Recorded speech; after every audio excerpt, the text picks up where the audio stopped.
Alhamdulillah wa salatu salam ala Rasulillah. I'm here in Saudi, Alhamdulillah, in Jeddah, with some really good brothers, Alhamdulillah. And one of the funnest things that I love to do is book shopping. So I'm going to take you with me today, and we're going to unbox a book. Now, this is very unique because I'm not in my own library. I'm here in a bookstore, and I haven't even paid for the book yet. But inshallah, I'll pay for it. So, before I get to the book, Alhamdulillah, this is a beautiful place. There's books everywhere, there's knowledge, there are durus, there are halaqat. May Allah let it make us from those that benefit from these things, instead of wasting our time in malls and looking at shoes and things. If we benefit from things that will get us closer to Allah subhanahu wa ta'ala and the deen, that's the kind of place you should spend your time in. So when I spend hours and hours and hours in a bookstore, family shouldn't get mad because it's something good, right? Tell you, the book we're going to open, inshallah. This is كتاب خلاصة الأحكام في مهمات السنن والقواعد الإسلام, Imam Abu Zakaria al-Nawawi, the great faqih, the scholar, Muhyiddin al-Nawawi. Before I open, I want to tell you something about the author himself. Allahu Akbar. He died at the age of 44, about. And this is lunar years, right? So, at a very young age, he left this dunya. But in his short time, he wrote such amazing books, amazing works that till today we're benefiting from them. One of his amazing works is called Majmu' Sharh al-Muhaddib, which is an explanation of a Shafi'i book. And it is one of the greatest fiqh books ever written, up there with Al-Mughni of Ibn Qudama and Al-Muhalla of Ibn Hazm. Why? It gives you the other opinions of other madahib and their evidences. The one I used to research from was about 34 volumes. Now imagine that's one book he wrote, 34 volumes. He also wrote books that are in your house, like the 40 Hadith of An-Nawawi, famous. Every Muslim house just about has it. The book Riyadh al-Salihin that we always use and benefit, the most relied upon and referenced sharh explanation of Sahih Muslim is his sharh. So this scholar, imagine such standard works, and he wrote many other works, but this is just a few of them, and he did it dying at the age of 44. Now imagine, it's not like he started writing when he was born from the womb. So years of, until at least his teens, he's studying, he's collecting that knowledge, and he's trying to develop himself. So when he started writing, he's probably in his 20s. So in less than 10, 15 years, he wrote such amazing works that till today we're benefiting from. May Allah subhanahu wa ta'ala bless him and reward him for all the good work. And may Allah forgive us all for our shortcomings and mistakes. Now, this particular book is a collection of hadith that are very instrumental. There are the base hadith needed for the sunnah, for the different bases of Islamic jurisprudence, and he graded them. Now, I used to have this in one volume. This is a new print with the Muassasatul Risala. They have done a new print. And alhamdulillah, I'm really excited about this print. Me and you are going to open it together because I've heard that they've done really good tahqiq, giving additional notes on the authenticity and weakness of the narrations mentioned.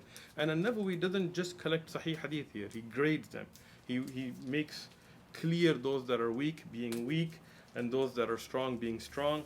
Now, since I was flying, I don't have my cool knives with me, but I do have my hands. So, Bismillah. Let's check it out.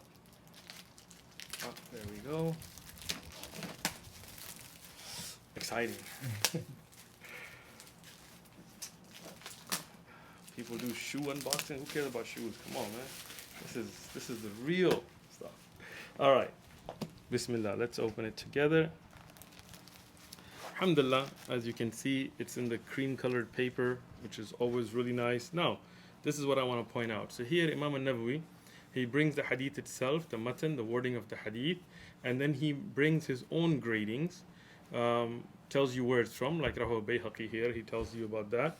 Here he grades this hadith to be Hasan, to be reliable there, and mentions the additional narrations that come. Now, this particular print, mashallah, look, they've added all of this research to it, so it gives you more details, right? So if it's weak, it'll tell you who the narrator is, what other ulama said about it. So if you want to know some base ahadith and their rulings from a very classic scholar like a Nawawi, you have it in the actual matan. And then you have this additional research that gives you more references for you to be able to know the ruling and additional details about each hadith. And this is the important thing. Now, if you just get the matan, it's this much. But a good muhakkik, a good researched print will give you all this additional benefit. Now, very important is to look at whether there is a good table of contents of Haris here and how well they've written it, because that makes it a lot easier to use the book. So we're going to go to the second volume. This is the first, so we'll go to the second volume. Take a look in the back. Yes, so they do have a Haris, and they have it here. This is interesting, by the narrator. So Abdullah ibn Abbas, all the ahadith that he reported and where they are, what page they're on. So they have it that way.